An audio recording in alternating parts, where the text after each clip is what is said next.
Friends, ఈ వీడియోలో నేనేం చెప్పబోతున్నానంటే parameters and parameters versus arguments. Most important question అనమాట. మీరు ఇంటర్వ్యూకి వెళ్తే చాలా సార్లు ఈ క్వశ్చన్ అడుగుతారనమాట. పారామీటర్స్ అంటే ఏంటిది, ఆర్గ్యుమెంట్స్ అంటే ఏంటిదని.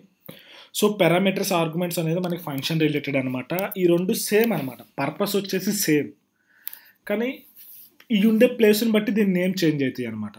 సపోజ్ ఇక్కడ పారామీటర్ అంటే ఏంటంటే, ఇక్కడ మనకి ఏదైనా ఒక మెథడ్కి మనం ఇక్కడ ఆర్గ్యుమెంట్ ఇక్కడ డిఫైన్ చేస్తాం కదా. ఇప్పుడు సపోజ్ నేమ్, ఏజ్ అనేది ఏమంటే పారామీటర్స్ అనమాట. ఈ మెథడ్ కార్డ్ డిఫైన్ చేస్తాం అనమాట. ఈ యూజువల్గా ఏంటంటే ఇది డేటా హోల్డ్ చేస్తుంది అనమాట. ఏదైతే కాల్ చేసేటప్పుడు పంపిస్తారో ఆ డేటాను హోల్డ్ చేస్తాయి. వీటిని పారామీటర్స్ అంటారు. ఇక్కడ ఇందులో డిఫైన్ చేస్తున్న వాటిని పారామీటర్స్ అంటారు. ఆర్గ్యుమెంట్స్ అంటే ఏంటంటే, సపోజ్ ఈ మెథడ్ని మనం కాల్ చేసేటప్పుడు ఇక్కడ 2 డేటా పంపిస్తున్నాం అనమాట. నేమ్ ప్లేస్లో సాయి గోపి, ఏజ్ ప్లేస్లో 23 పంపిస్తున్నాం కదా. సో ఇవి వచ్చేసి ఆర్గ్యుమెంట్స్ అనమాట. మెథడ్ని కాల్ చేసేటప్పుడు మనం పంపించే డేటాని ఆర్గ్యుమెంట్స్ అంటాం. తర్వాత ఈ మెథడ్ కాడ ఈ డేటాని తీసుకునే వాటిని పారామీటర్స్ అనమాట. ఇవి వచ్చేసి ఆర్గ్యుమెంట్స్. ఇది వచ్చేసి పారామీటర్స్ అనమాట.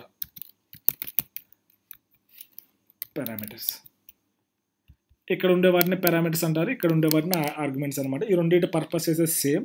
ఒకవేళ ఈవెన్ ఇంటర్వ్యూలో అడిగినా కానీ మీరు జస్ట్ ఒక ఎగ్జాంపుల్ రాసేసి చెప్పేయచ్చు అనమాట క్లియర్గా. ఇది ఇంటర్వ్యూ టిప్ కోసం అన్నట్టు చేశాను అనమాట. ఈ వీడియో నచ్చినట్టుంటే లైక్ చేసుకోండి, ఛానల్కి సబ్స్క్రైబ్ చేసుకోకపోతే సబ్స్క్రైబ్ చేసుకోండి. Thank you. Happy coding.